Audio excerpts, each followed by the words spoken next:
नमस्कार दोस्तों, मैं राजेश भार्गव स्वागत करता हूं आप सभी का एक बार फिर से आपके अपने एजुकेशनल चैनल एंट्रेंसियोलॉजी पर।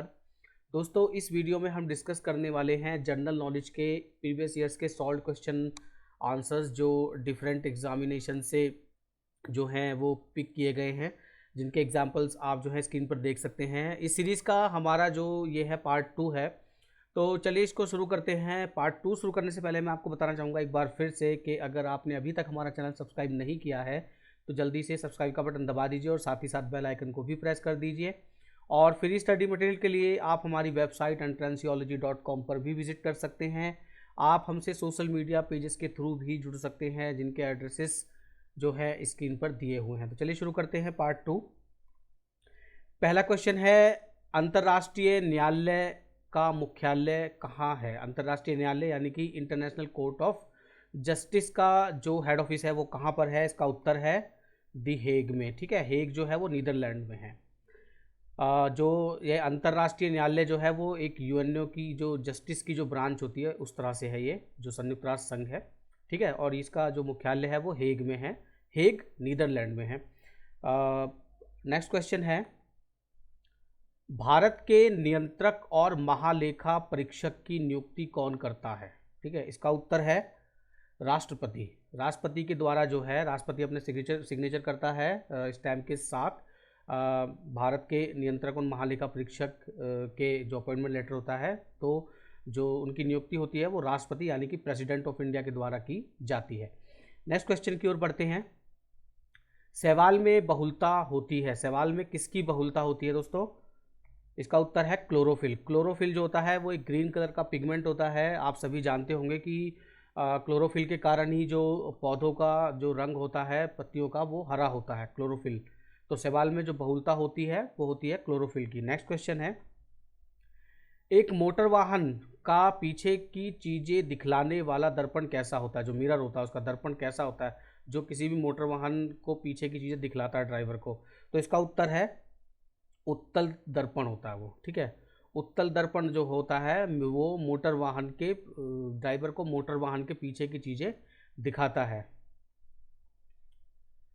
नेक्स्ट क्वेश्चन है, जूते के तलों में तला किसको बढ़ाने के लिए लगाया जाता है? ठीक है, जूते का जो तला होता है, तला जो होता है सड़क पर चलते हुए नीचे जो पैरों के नीचे तला होता है वो किसको बढ़ाने के लिए, किस चीज़ को बढ़ाने के लिए जो है लगाया जाता है? इसका उत्तर है घर्षण यानी कि फ्रिक्शन। फ्रिक्शन दोस्तों, जैसा कि आप सभी जानते हैं कि अगर फ्रिक्शन ना हो तो रोड पर या सड़क पर कहीं भी चलना, मोटर वाहनों का या हमारा चलना जो है वो मुमकिन नहीं होगा।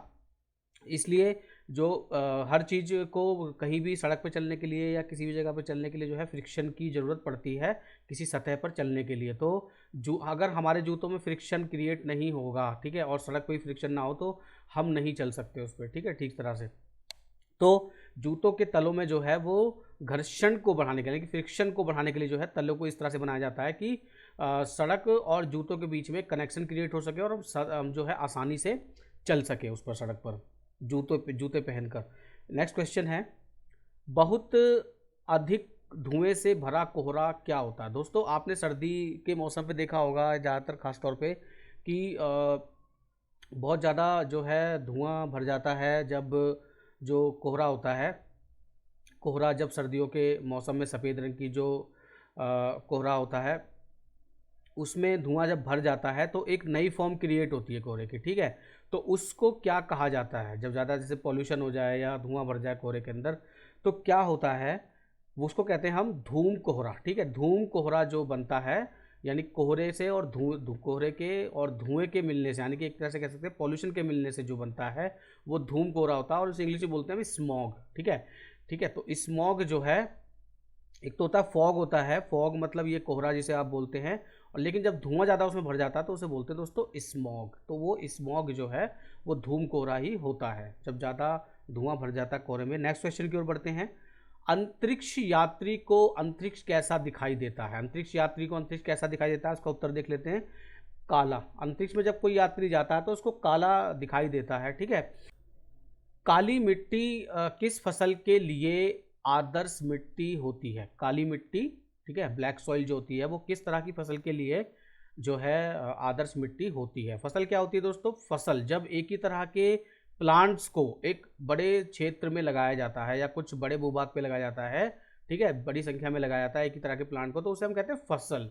लाइक जैसे गेहूं की फसल की हम बात करें, गेहूं की फसल का मतलब है कि जितने लैंड में भी आप पौधे देख रहे हैं, ठीक है, जहां तक भी गेहूं की फसल का एरिया बताया गया है, इसका मतलब है कि उस पूरे क्षेत्र में जो पौधे हैं वो सारे गेहूं के, ठीक है। तो इस तरह से हम जो है फसल को डिफाइन करते हैं। इसका उत्तर देख लेते हैं हम।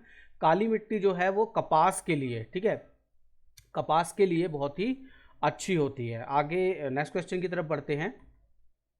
किस विटामिन में कोबाल्ट पाया जाता है? कोबाल्ट एक एलिमेंट होता है दोस्तों, ठीक है। इसका उत्तर देख लेते हैं।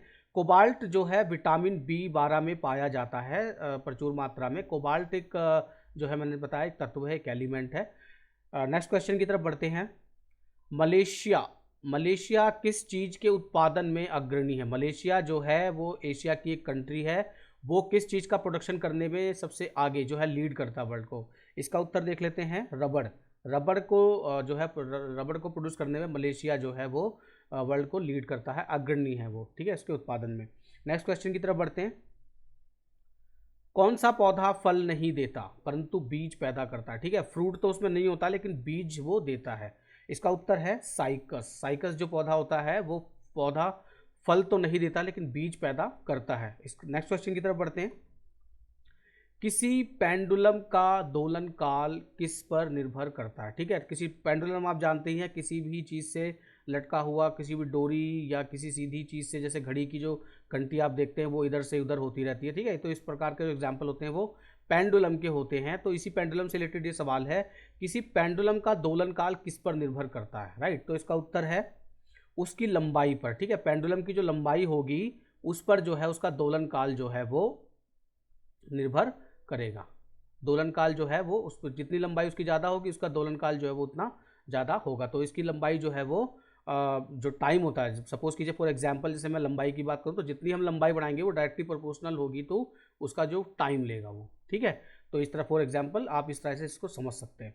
अब नेक्स्ट क्वेश्चन की तरफ बढ़ते हैं हम।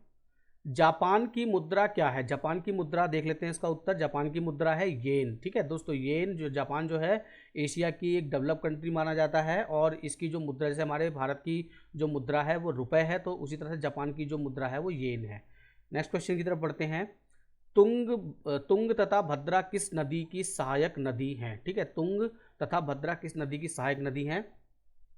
तो इसका उत्तर देख लेते हैं हम। कृष्णा नदी। कृष्णा नदी जो है दोस्तों एक बड़ी नदी है जिसकी सहायक नदी है तुंग तथा भद्रा नदी जो है वो कृष्णा नदी। और कृष्णा नदी जो है मैं आपको बता दूं कि जो वेस्टर्न घाट है यानी कि जो पश्चिमी घाट है वहाँ के जो महाबलेश्वर है वहाँ से जो है ये जो कृष्णा नदी है वो निकलती है। नेक्स्ट क्वेश्चन की तरफ बढ़ते हैं हम।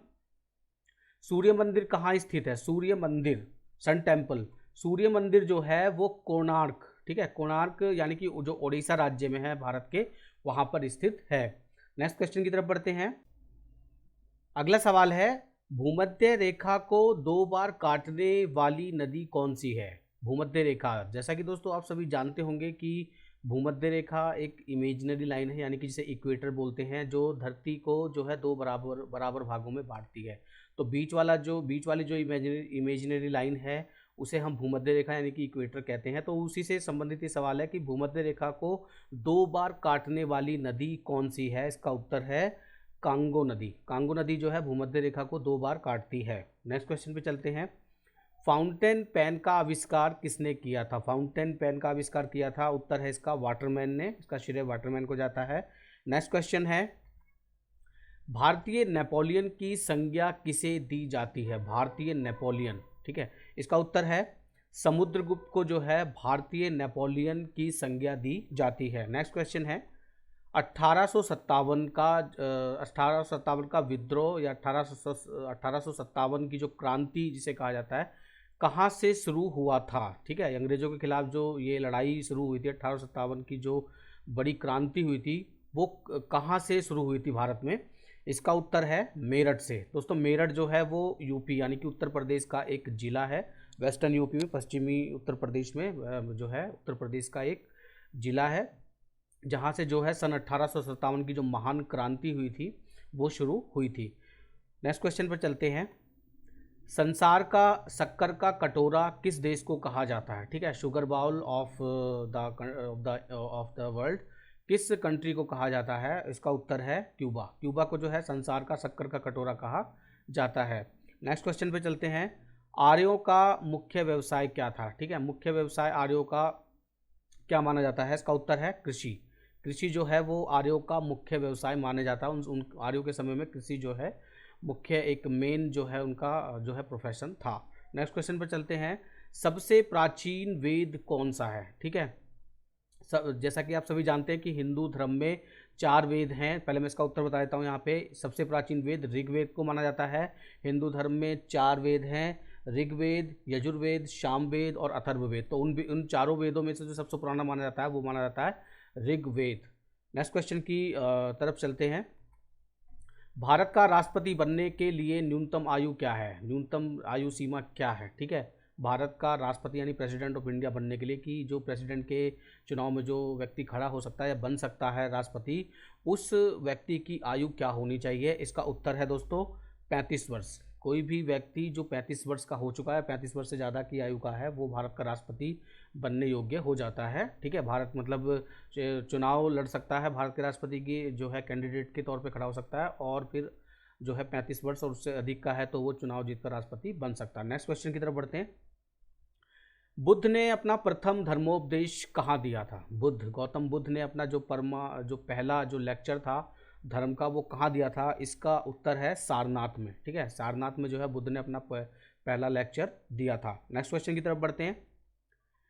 एक राज्य का कार्यकारी प्रधान कौन होता है? ठीक है, जो कार्यकारी प्रधान यानी कि जो जिसमें एग्जीक्यूशन की जो है पावर्स होती हैं सारी की सारी किसी भी राज्य की, ठीक है, वो कार्यकारी जो प्रधान होता है वो कौन होता है? वो होता है राज्यपाल यानी कि गवर्नर। गवर्नर जो है वो कार्यकारी प्रधान होता है किसी भी राज्य का, और मतलब एक तरह से उसी के सुपरविज़न में ही आप कह सकते हैं कि जो सीएम होते हैं जो और जो अन्य मिनिस्टर होते हैं वो राज्य का शासन करते हैं। ठीक है, इलेक्टेड प्रधान जो होता है जनता के द्वारा जो डायरेक्ट चुना जाता है वो तो होता है वहाँ का जो सीएम होते हैं और उसके जो मंत्री होते हैं, ठीक है, एमएलएज होते हैं। बट जो जिस तरह से केंद्र में जो कार्यकारी प्रधान होता है केंद्र सरकार में वो राष्ट्रपति होता है। ठीक है, प्रेसिडेंट होता है। उसी तरह से राज्य का अगर स्ट्रक्चर देखें तो वहाँ पे जो कार्यकारी प्रधान होता है वो होता है राज्यपाल। ठीक है, उसी के नाम से जो है सीएम यानी कि मुख्यमंत्री राज्य का, और अन्य जो मंत्री होते हैं वो शासन चलाते हैं किसी भी राज्य का। Thanks for watching. For more questions please watch part 3।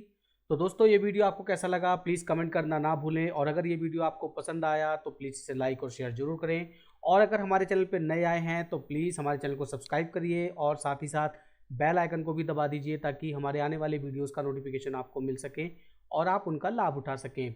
दोस्तों फ्री स्टडी मटेरियल के लिए आप हमारी वेबसाइट entranceyology.com पर भी विजिट कर सकते हैं। आप हमसे हमारे सोशल मीडिया पेजेस के थ्रू भी जुड़ सकते हैं जिनका जो एड्रेस है वो स्क्रीन पर दिया हुआ है। तो दोस्तों मिलते हैं बहुत जल्दी एक और नए वीडियो में एक और अच्छे से टॉपिक के साथ। तब तक के लिए स्टडी करते रहिए एंट्रेंसियोलॉजी के साथ। मैं हूँ राजेश भार्गव। नमस्कार।